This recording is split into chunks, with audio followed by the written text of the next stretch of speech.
was The Rain of Fire by the mighty Armored Saint, Symbol of Salvation. This is Requiem Metal Podcast 1991, the year I fell head over heels for metal, being Mark Rudolph. And I'm Jason Hundy. And you can't ask for a better show opener than Rain of Fire, which also kicks off Symbol of Salvation. And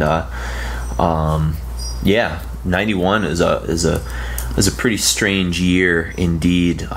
It's kind of the turning point for the American metal scene in a lot of ways, which we'll get into in a second. And it's also kind of the rise of and almost the beginning of the domination of the European death metal scene that we'll talk about a little bit later as well. So, some kind of interesting irons in the fire. The British doom metal scene is kind of going to take off full bloom, and we'll talk about that later near the end of the show. And the other interesting thing about Rain of Fire, it's the only song that sounds remotely anything like this on the entire show. Yes, this is true. It's sort of an anomaly. It's probably the most mainstream-ish, mainstream friendly, I would say, song, and that was, at the time, Armored Saint was a band I thought was incredibly lame. But after years looking back and reflecting, I can kind of see their merits. Well, yeah, at first I think it took with Mark was when we did the Anthrax show, years ago. It was one of the first 15, 16 shows we did, and getting you into the John Bush era Anthrax stuff a little bit, where you were like, oh, I can actually kind of hear what was going on with I had to basically justify to myself it's a different band. Yeah, it really is. Just it's two different bands, two different eras and stuff. And then I end up kind of on a whim reading a lot about Symbol of Salvation, because I too, like Mark, had kind of thought this, John Bush was good out of this band, but there was really nothing else of value. Mm-hmm. And the more I read about this record, the more everyone was like, oh, this is an absolute masterpiece. And sure enough, it's pretty fantastic record, and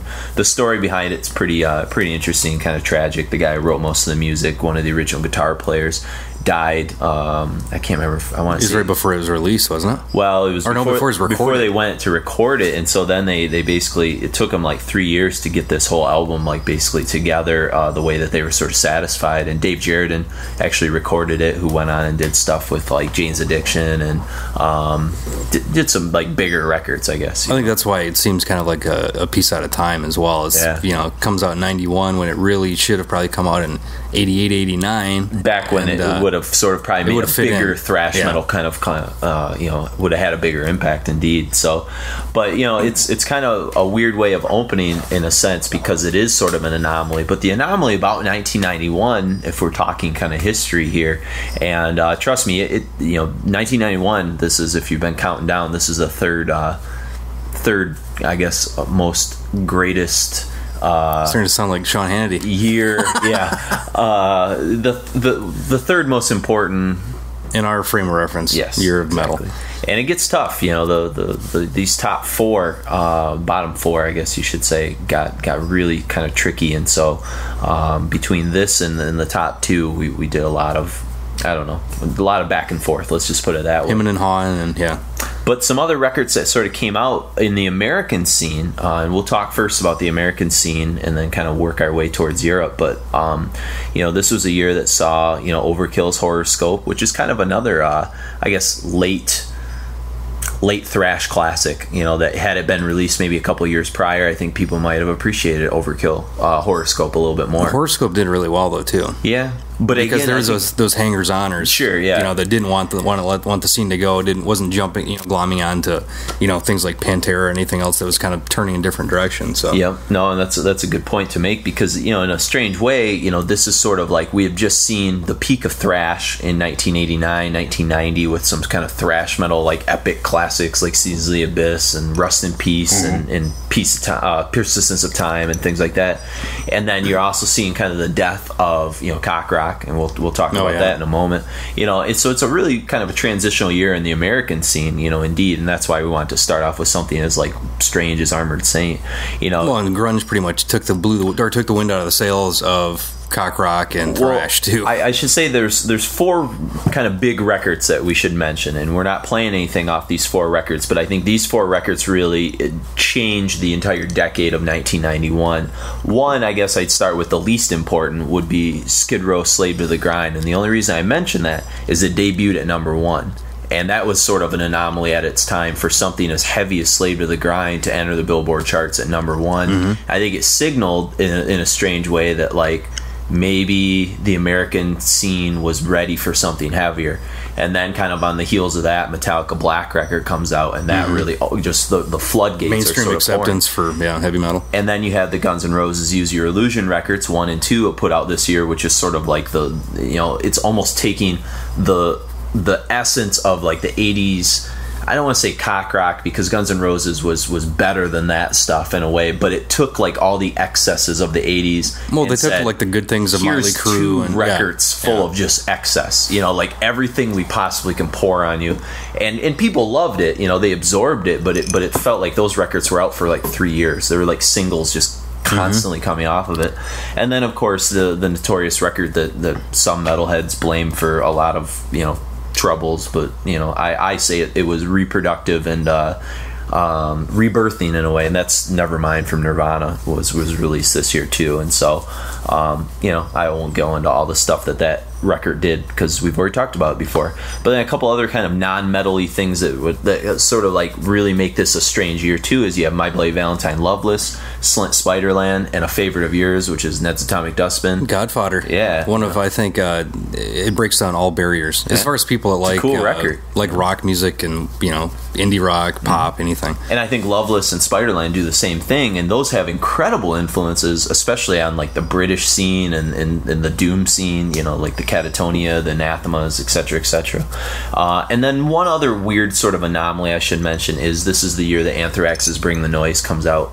Yes. And that was sort of, historically pretty important. The crossover with Public Enemy. I mean, it's a little bigger than, say, like what Aerosmith was doing with Run DMC in terms of what it meant to metal. Well, I think the song meant something too. Sure. It wasn't just redoing Walk This Way. Yeah, exactly. They actually really merged totally two styles and things together. So, those kind of things really, as you can see, though, just that what we just mentioned there is like a sea change that's happening in 91. Other American things, you had COC's Blind, which is the introduction of Pepper Keenan from Down and COC fame. Primus. And the vocalist, Carl something. Carl Angle? Something like that. That was the one record he was on, I think. Yeah. And some cool stuff on that. I mean, it's a really well produced record. Primus, Sailing the Seas of Cheese, their kind of first full length, which had Cheese is a race car driver and some other kind of big stuff. And the Possessed reference, or Larry Lalonde from Possessed, Soundgarden, Bad Motor Finger, which kind of put them really on the map. Monster Magnet, Spine of God, Slayer's, Decade of Decadence, which is one of the few... Decade of Aggression. Decade of Decadence is that's Motley Crue's great. That's so funny. It's late at night. I wrote down my show notes the wrong thing. But Decade of Aggression, that's one of my favorite live things. I don't listen to a lot of live records. My favorite live Slayer's Live Undead. Still, they're both great. But Slayer sounds great live. Fuck the pen, man. You gotta die by the sword. Exactly. We were quoting from War Ensemble earlier. Gotta help each other out there, man. Man, you see your brother going down, help him up, right? Yeah. Neurosis's Word is Law. Ozzy Osbourne kind of made his comeback with No More Tears.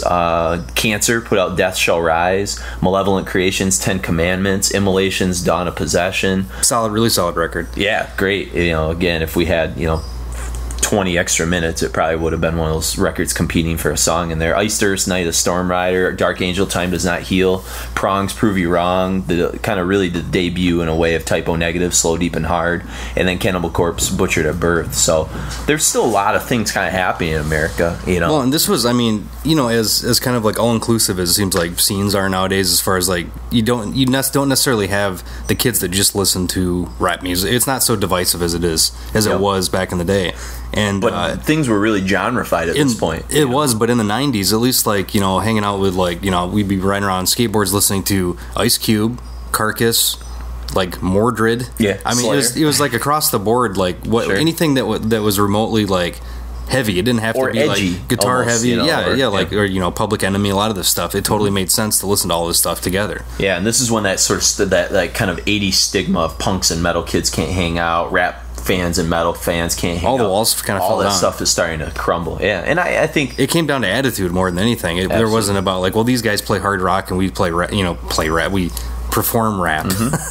And that's where this didn't exist. And that's where, like, I'll take a record like, say, Nirvana's Nevermind or Spiderland or My Bloody Valentine Loveless, and I'll say, in essence, in attitude, those records are way heavier than a lot of the late 80s sort of like popular metal stuff that was coming out. They pushed the boundaries further than other people were at the time, for sure. I mean, Warrant called themselves a metal band, but Warrant didn't have anything on the balls that you hear on like a song like Territorial Pissings from Nevermind, you know, or anything that Nirvana was putting out on Bleach, and same with probably some of the stuff on Ned's Atomic Dustbin, and the Bring the Noise with Anthrax, as critical as people may have been of how like maybe novelty it was, that song's got a lot of heaviness, a lot of attitude, and there's a lot of fierceness to it. In hindsight, we laugh because we've heard it so many times. But it's a groove song. So, but Scotty Ian's right, doing a little rapping. Yeah, that's just true. He pulls it off. He pulls it off. But this was like a real big year for me because I'm 6th grade. I'm buying Metallica. I'm buying Queensryche. I'm starting to listen to Megadeth. I'm really pushing towards the heavy stuff, but you're really kind of in... I'm 15, 16 at this point. You're in the death metal at this point. Yeah, so this was my first job at Burger King, spending all my checks on basically every record we have on the list, and then more. Yeah. Looking at these earlier, I was like, how did I even afford... Well, I didn't pay for anything outside of... True. Junk food and you didn't have records. A car and other I didn't have a car or, insurance and that kind of stuff. Yeah, the good old days, the nice days. But this was like, at the point where you're buying stuff on import, like you go buy, a Morbid Angel record and it's $24 import in a long box. So it was like you had to really pick, wisely. Because I know a lot of people that they'd pick up, I can't even think of an absolute turd record, but some import that's, sitting right next to Bolt Thrower and it's just garbage and we're just going by covers. Oh, yeah. Oh, this cover looks cool. It's kind of a crapshoot, but... Yeah, Grindcore Coon, I went by covers a lot, too, and it was like, which one looked the most evil, but yet, like, still had maybe a hint of classiness, so there's some metallic death rings going on in the background here. But, so... Anyways, as we hint towards the sort of metal scene that's going on in America, one thing that was really popping up in 91 was the technical metal scene. The technical death scene was really like taking a hold and becoming pretty popular. Because I think what had happened is you're moving from the brutality of death metal from the late 80s, and it's just this constant refinement. And this is really, I think for some death metal people, the only place you could go, because it's like at a certain point, how much more brutal can you be than like Leprosy, that's when Sweden comes into the picture. Well, yeah, and it adds the groove and. Well, it's where instead of taking metal, there's all these punk bands that ended up turning into death metal bands. Exactly. And Napalm does the same thing with grind and stuff over in Britain, but in America, it seemed that where the extreme end went was towards technical death metal. And one record that we don't get a chance to play, I should mention, is the debut from Goreguts, which is technically Canadian, but still part of the North American scene. That's considered dead. And it fits in with this next kind of set of music that we're playing, which really the opening 4 songs are, touching in terms of where technical death metal can kind of go. Oh, yeah. Because Suffocation's technical, but still, like, pummeling the shit out of you. Yeah, exactly. In Morbid Angel, the same. Yeah. Blessed Are the Sick is such a claustrophobic, it just beats you down kind of record. It's very tight. Well, I think that's kind of a record on its own level that nobody could really even touch at that time. I mean, Trey, the stuff he's doing is so inventive. And just not the whole atmosphere of the record. It's actually like unsettling guitar playing. It's not just like, here's how good I can play. It's like, here's how good I can play, but then also make you look over your shoulder. Sure.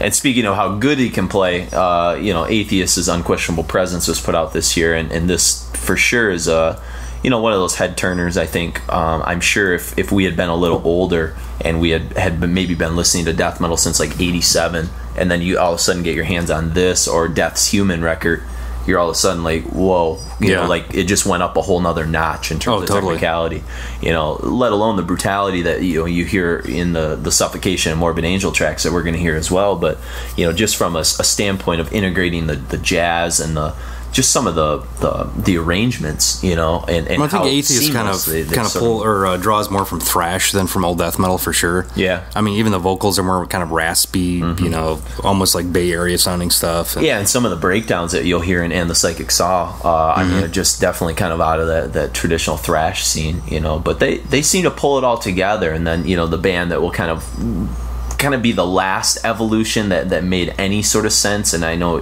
for Mark, it's sort of take it or leave it, and that's Cynic, which comes out later, I think in '92. Well, and then it all kind of like let me qualify my statement or my judgment here is that I first heard Cynic on a demo tape back when they didn't have the stupid vocoder, the pre-vocoder record, which I mean, it's almost like you get like a promo CD nowadays where they'll have like some kind of like click or pop or this CD is brought to you by that's like burned in your brain, but in a good way for that, because I was like, man, this record sounds fantastic. And then you throw the vocoder on, I was like, oh my god, come on. And see, I didn't hear the non-vocoder Cynic demos until after, and so I can kind of. And I don't know if they've ever been released properly.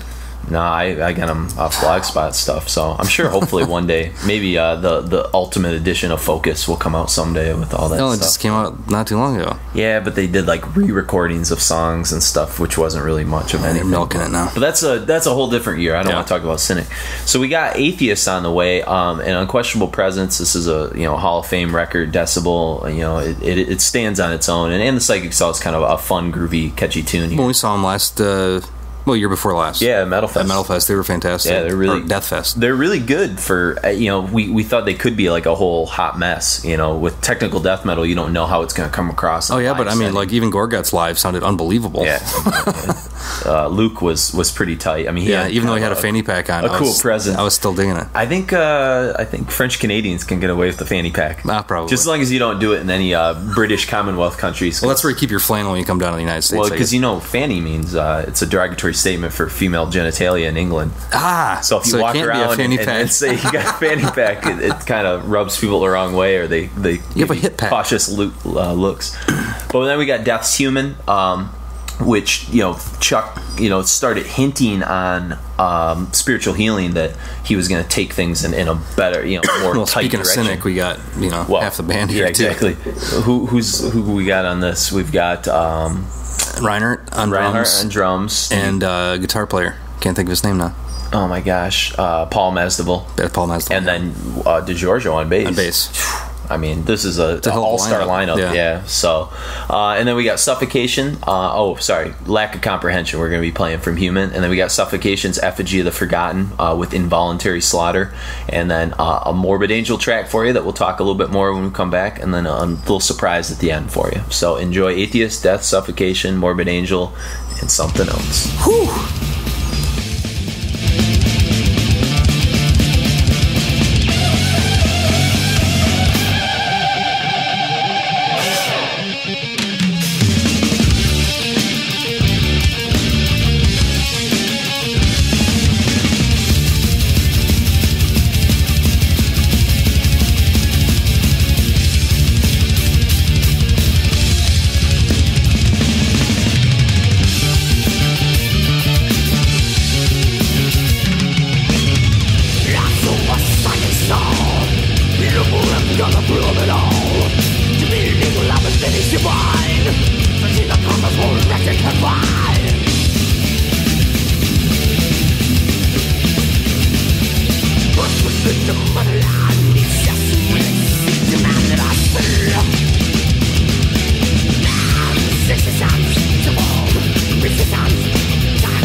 psychic sound. Meaningful has become the meaning of it all. To set the stage while the vision will be the moment guided by the whole world to see.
speak my name in tongues.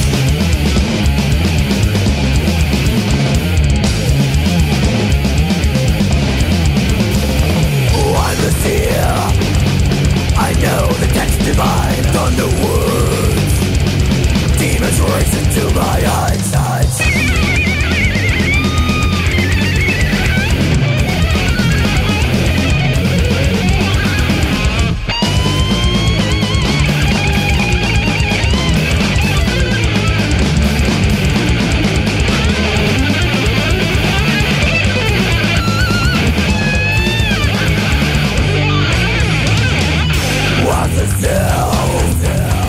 Lend to me a waste of 12. I shall fly into the storm. On, son of fire, in anger become the lightning bolt that struck here.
That was Autopsy's Twisted Mass of Burnt Decay from Mental Funeral, Morbid Angel Brainstorm from Blessed Are the Sick, and then we heard Suffocation, Death, and Atheist prior to that. Again, we don't want to talk too much about Death or Morbid Angel because we've already done... Death we've done 4 shows on. Only 3. We still have the 4th left to come. Yeah, okay. we still haven't done the Hall of Fame on Sound of Perseverance yet, but that's down the road. We did a lot of Death coverage, no matter what the case. And Morbid Angel, way back when, we did a little show. Vincent era Morbid Angel, I believe, like 13 or 14, something like that. It was way back. It was the same weekend we recorded the Anthrax show, in fact. Yeah, we did up at the cabin. Yeah, up at the cabin on Lake Michigan.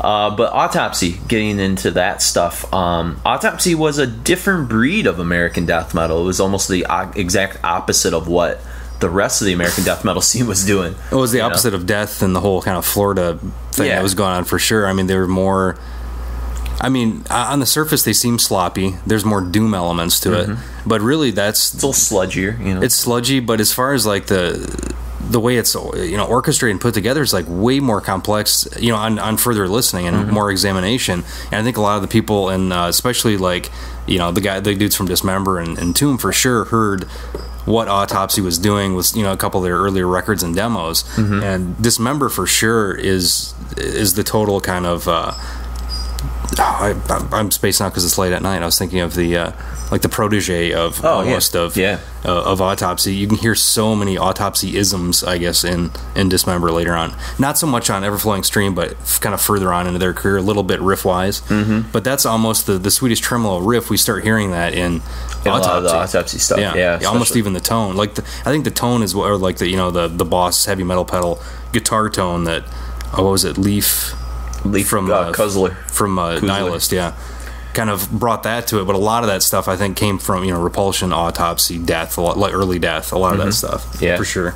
And Autopsy is a band that like I think I took for granted early on because I just kind of thought they weren't really a good American death metal band. I didn't really know where to put them, like how to approach them because it was weird. They're on Peaceful too. Yeah. So it was like, okay, because back in the day, when the labels were small and they only had maybe 8 to 10 bands on them, it was something to where like, okay, they're in Peaceful. So Peaceful is more kind of like an arty European thing, but then they'd have bands like Doom and Electro Hippies, and then they had a very bizarre roster. And the same year that Autopsy, is on Peaceful, even though it's kind of, I was going to get to it later, this is also when Soulside Journey comes out from Dark Throne on Peaceful as well, which, again, another bizarre band to be on Peaceful that, where do you fit Dark Throne in with Autopsy? Soulside Journey is almost a pre-Swedish death metal, Swedish death metal record. It's definitely like Entombed, clandestine-like, stuff.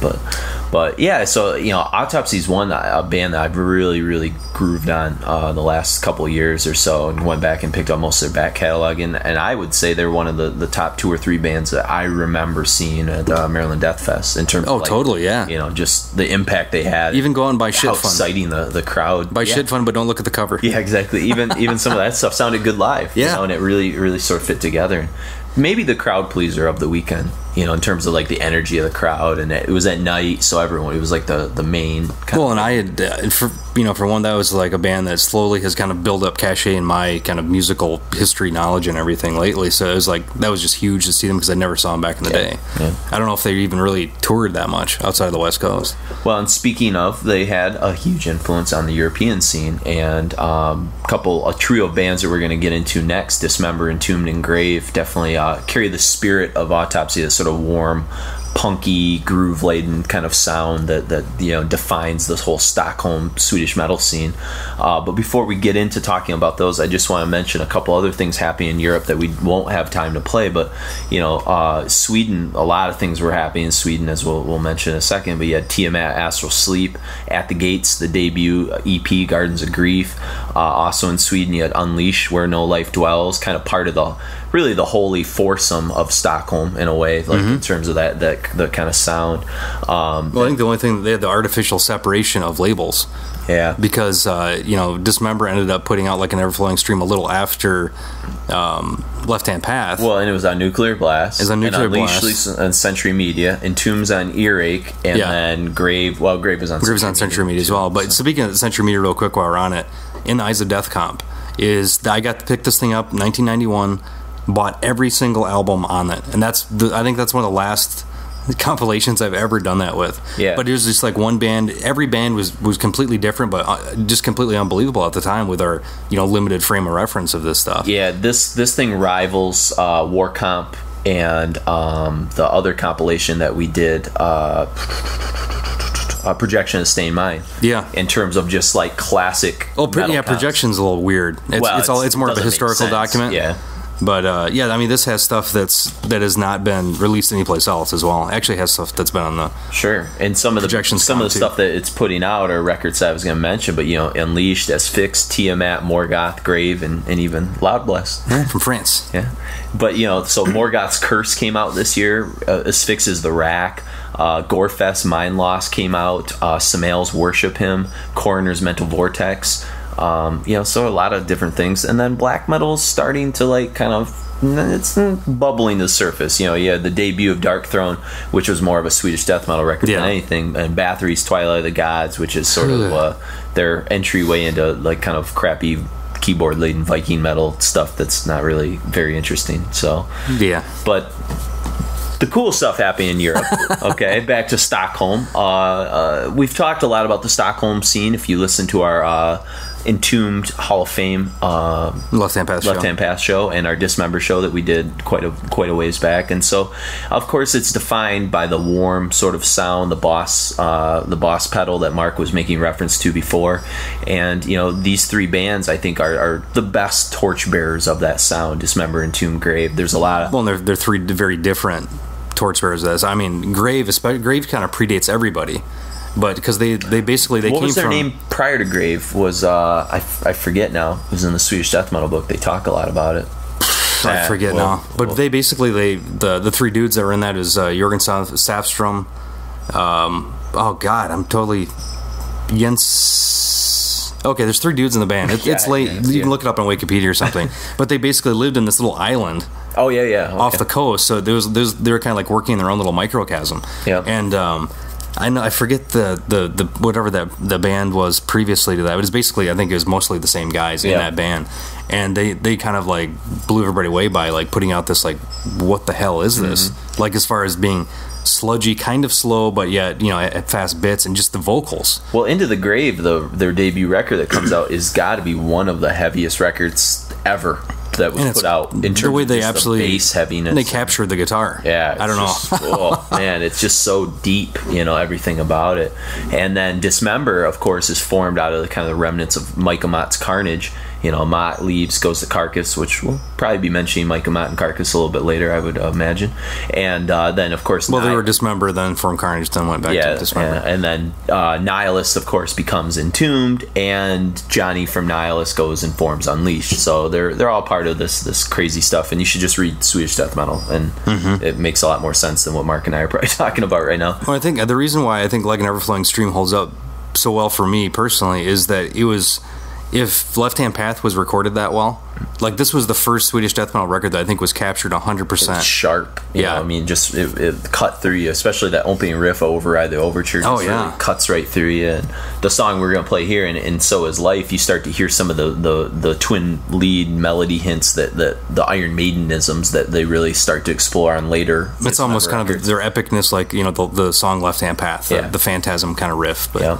And then Clandestine from Entombed, which is kind of a controversial record for some people. I think the songs hold up really well in terms of songwriting. Vocally, it's okay. It's hit or miss, but the drum performance by Nicky is just so he's been over the top. Yeah, he's been quoted so many times that basically he wrote it overly complex where it's hard to play live. Yeah. It's not even like a real technical thing where you can, you're playing, a certain beat on this symbol and this and this. It was just purposely complex, stop start, really weird rhythms. It reminds me of the first time I heard Remission from Mastodon. And the first couple of times I heard it, I'm like, how can he do this drum stuff? Then you see him live and you're like, okay, he's got an approach. He's got like a flow. But, he knows. But Nicky it was almost like he had some kind of like body memory to remember how to do these things. It's a really jerky sort of record, And fortunately for us, when we saw Entombed back in Maryland a couple months ago, they played quite a few songs from Clandestine. They played like 5. They played Stranger Hands. Yeah, they did play Stranger Hands, which we're going to play.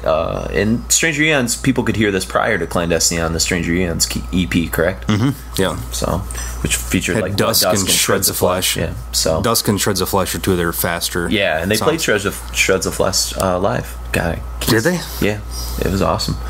Well, they did. That's right. But anyways, enough about Sweden. We'll let you judge for yourself with Dismember, Entombed, and Grave, and then we've got sort of a trio of oddballs from around the world that we'll come back from and talk about those when we get back. So enjoy. And So Is Life from Like an Everflowing Stream from Dismember, which I should mention if you picked up recent issues of Decibel, the one where number 70. Mark did the cover, the Danzig cover. There's a Hall of Fame on Like an Everflowing Stream, and you can read a little bit about that. And then we've got Entombed, Stranger Hands from Clandestine, and then Haunted from Into the Grave, the debut from Grave.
was Carcass, Lavaging Expectations, ... I'll let you finish off the You've rest. got the record, you know. Yeah, exactly. From Necroticism, Descanting the Insalubrious. Yeah. Necroticism, Descanting the Insalubrious. Jesus, say that 10 times fast. See, this was one of the records that actually got my parents behind me. Look how smart these guys are. Well, I had they're actually like increasing my vocabulary, but I had I remember I had the Pieces, Dismember EP, and my mom pulled me aside. We had to talk, what's wrong with you? Well, basically, just explain this to me, and I talked to her for 25 minutes about how I got into it, and she's like, okay, and I never heard another thing about it. That's funny. I didn't have that conversation. I think I had it when I was younger with like Motley Crue and some of that stuff, but I think the satanic stuff, like my mom just never. Not even satanic, I was buying the T-shirts and stuff at this point. I had Dismember really big on my car in the back window. Yeah, I was Entombed on the front. I kind of, grazed into it. The only thing I caught some flack for was my uncle with a Danzig bumper sticker that had like a demon head and a cross probably on it and stuff. Yeah, Danzig's weird. He rubs some people the wrong way because he's such a whatever. Yeah. But then before that we had Sepultura, Infected Voice from Arise, and Pestilence's Twisted Truth from Testimony of Ancients, and then we had the Swedish trio before Grave, Entombed, and started things off with Dismember. But I guess we'll go backwards first. We'll talk about Pestilence for a moment, when the Dutch kind of metal scene, which is Asphyx and Gorefest were part of, and Thanatos. But this record was really huge because it had a lot of crossover appeal. It fit with the technical metal people. Yeah. It fit with the thrash metal fans because it had enough catchiness to it. It fit with the death Consuming metal Impulse fans. was the first thing I heard, and back in the day, it was like through a tape trade, and it did not do anything for me. It was so kind of one-dimensional. It seemed like back at the time, everything almost was on the same sound wave level or something. Now it sounds great now, going back and listening to it after the fact, but then hearing Testimony of Ancients, that was one that really got a lot of play. And that was something like, this and Sepultura both came out on Roadrunner this year, which is a pretty diverse kind of offering, and they were starting to Immolation, Dawn of Possession. They're kind of like calling all these different artists from different like areas of the world. And Sepultura Arise in my high school was probably the record everybody had that was remotely into heavy music at all. It sold huge. Yeah, that record, I feel like Arise and like stuff like, probably Cowboys from Hell right around the same era. Those were two records that were big gateway records. But Arise is way heavier than Cowboys, with death vocals and different things. So that was such a bridging record. The whole weird thing is that the big thing was, they're from Brazil. Yeah. That was a selling point for people. It was. Because who the hell heard of any band from Brazil when you're 16 years old? I know. Outside of maybe a pop singer or something. And they wrote good songs. Yeah. Like Dead Embryonic Cells, Arise, there's a lot of great songs on this record that it holds up solid. It's not that much heavier than Injustice for All, really. It's just the vocals are slightly more gruff. Yeah, that's it. And then of course Carcass's Necroticism, which we've talked a lot about in past shows and stuff. But this was joining of Mike Amat with the band, so it got a lot more technical. It got a lot more. I think melodic is the word. They jumped headlong into their image as well. Yeah. But also kind of like classed it up a little bit from the spatter covers and and then throwing the medical samples and things like that in there. But this is an epic year, and definitely these are Hall of Fame records that we're talking about here. We're running short on time. I should mention that in terms of the British scene, which Carcass introduced, and we're going to close things out with a trio of British bands. Napalm Death and Utopia Banished was also released this year, and Pitch Shifter Industrial, which are was probably one of the last songs to get axed from our set list. Just purely kind of it would have been interesting to kind of show yet the other kind of like end of the Godflesh kind of spectrum. And a great record. If you haven't heard it, definitely get it. But you can get it for like $1 probably. Yeah, probably. We're going to close out with a trio of British things, and these are bands that we've talked endlessly about, so we don't need to go too much into their history, but we've got Bolt Thrower, Cathedral, and Paradise Lost, and this was when War Master came out, and we're going to be hearing Shreds of Sanity. And then Cathedral, we've done a whole two-part on Cathedral. Force of Equilibrium, of course, is infamous for introducing the world back to Lidorian, but in a much different way, slower, just almost ridiculously slow and doomy and sludgy and taking like lots of trouble and Candlemass and Witchfinder General, all this kind of stuff, and rolling it into one. The song we're gonna play, Soul Sacrifice, is probably the fastest song, but we chose it for song length because everything's like 7 minutes on this record. And then Paradise Lost is gothic, falling forever. And I think this song is actually Nick Holmes' least favorite song on the record. Really? He said he'll never play it live because he hates the lyrics. Okay, well, I'm glad we chose I like it. the song. I think it's a pretty cool song. There's not a bad song on that record, I don't think. What are your thoughts? You're kind of big on these three bands. Any closing thoughts for the listeners out there? It just gives me warm feelings of that nice time in my life when I didn't have to worry about except how could I scrape together $18 to buy another Bolt Thrower CD. And actually, funny thing about Bolt Thrower is. Bolt Thrower is kind of another one of those bands, like they were covered in, like Thrasher magazine and stuff, and there's a lot of this weird crossover with all the grindcore stuff and skating. And a friend of mine, he had relatively pretty cool parents, and he was like, "Yeah, dude, I'll give you $25 if you'll draw the War Master cover on my wall." And I painted the whole thing on his wall, and Mom came home and didn't really. I don't think she understood the breadth of what decapitations and people being impaled and all this stuff on the cover, but I think I have a Polaroid of it someplace. He got in trouble for it then, for the drawing, or no? Well, just the graphic nature of it. They were church-going folk and whatnot, so it's entertaining. Well, let us know. Obviously, we have so much more we'd love to talk about. There's so much stuff that happened in 91. It gets hard to fit everything in. So let us know what your thoughts are. Maybe if you missed something, send us an email at requiempodcast@gmail.com. Check us out on iTunes. Leave us a comment. Check us out on Facebook.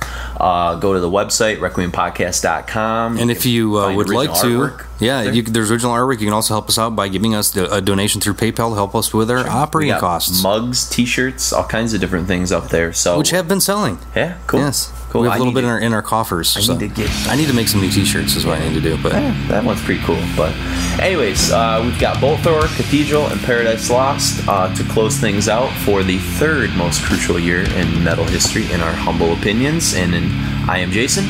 And I'm Mark. Enjoy.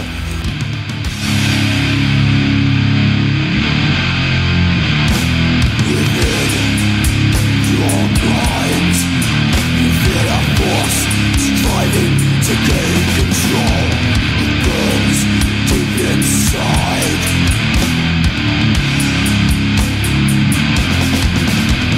No one can help you now.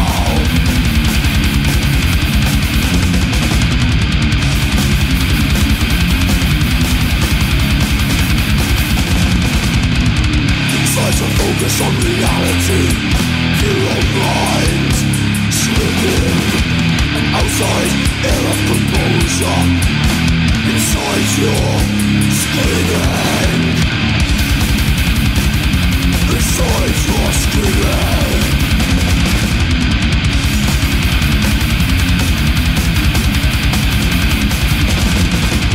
White blinding lights now turns the world to black. Alone in silence, you prepare to meet the final attack.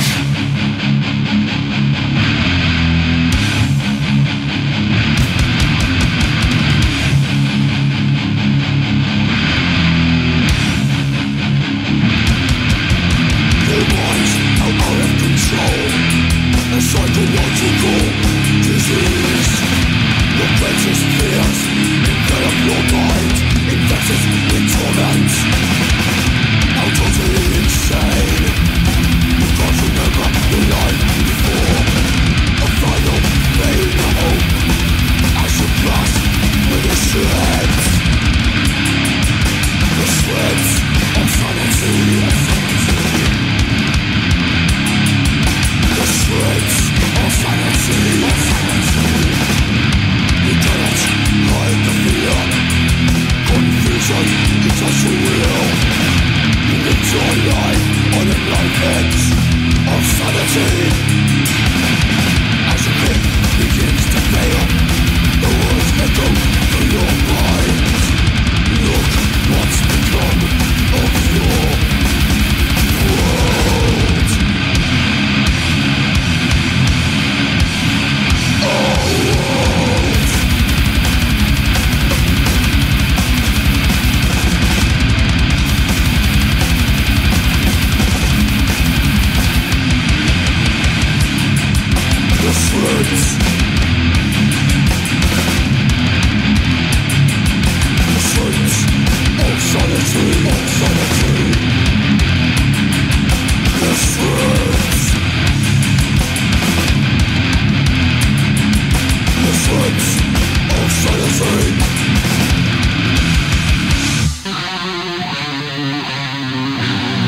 by the feelings within,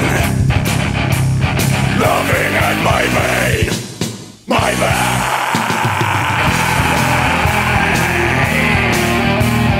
Forget the lies, live the reality. Eager, waiting for a chance to indulge this sinful perversion. I am going now. God, may forgive and save our precious souls. Live the promise.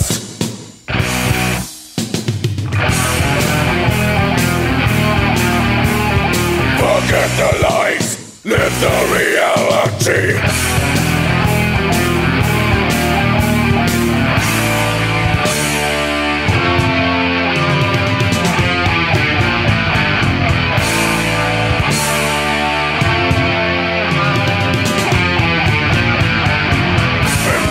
All distorted thoughts, indoctrinating sin.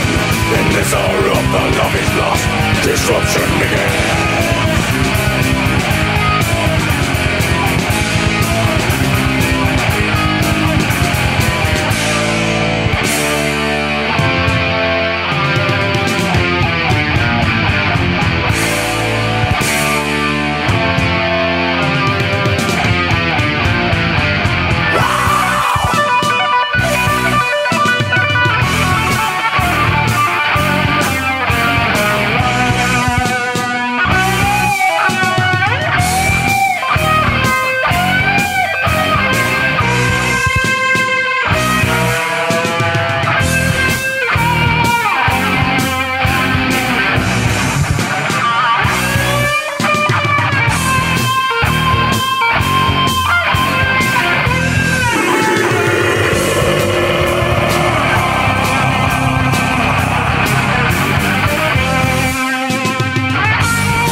shall cry.